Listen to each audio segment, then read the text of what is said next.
Good morning, Year 5. Today, your maths task is asking you to multiply a 2-digit number by another 2-digit number. Now, this can get quite tricky if we don't follow the steps in the correct order. So let's have a go at remembering how we solve this problem.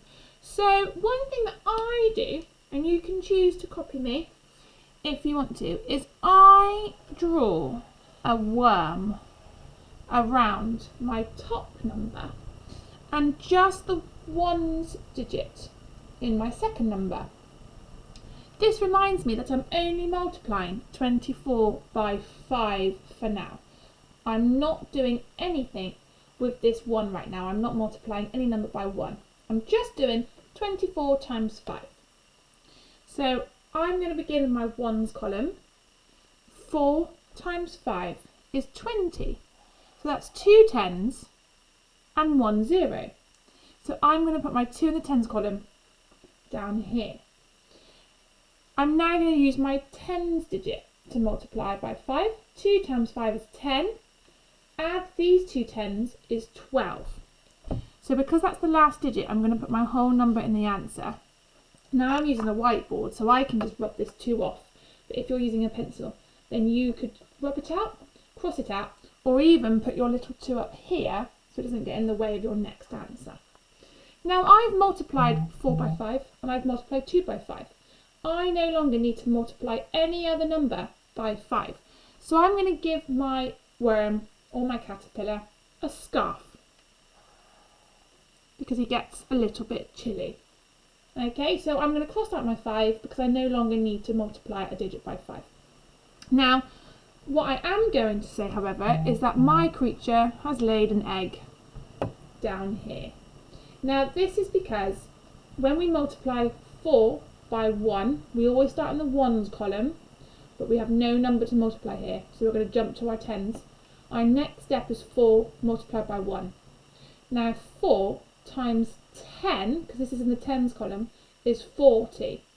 So I have to put my 4 here, because this is 10 and 5. 4 times 10 is 40.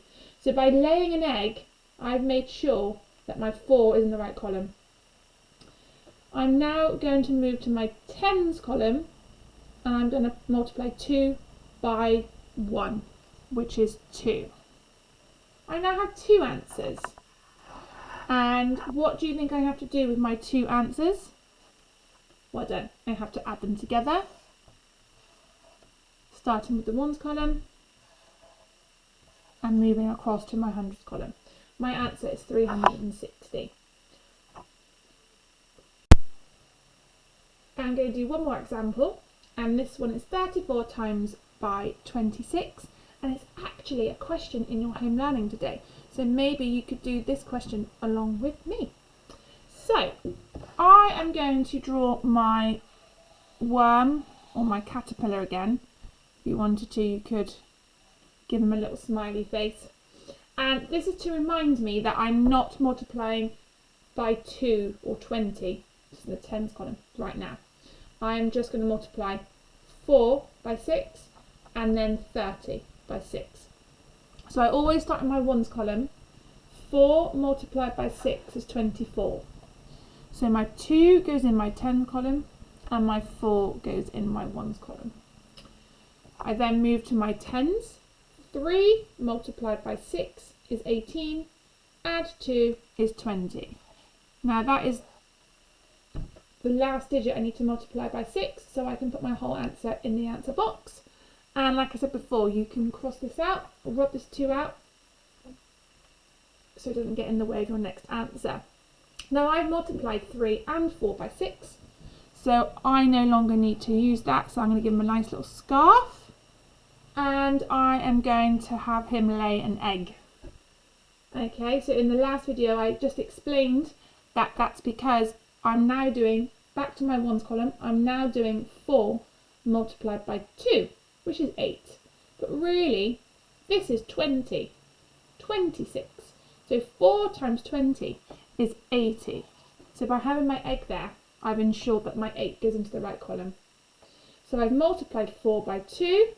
My last calculation is to multiply 3 by 2. So you should always start off with your ones, and so you're kind of going down your ones column, and then you're multiplying your tens by your ones, and then you're multiplying your ones by your tens, and then you should always end straight again. You should always be multiplying your 10 digits at the end. 3 multiplied by 2 is 6, and then we add up our two answers, which is 884. Good luck with your maths task today, children. I hope that's helped.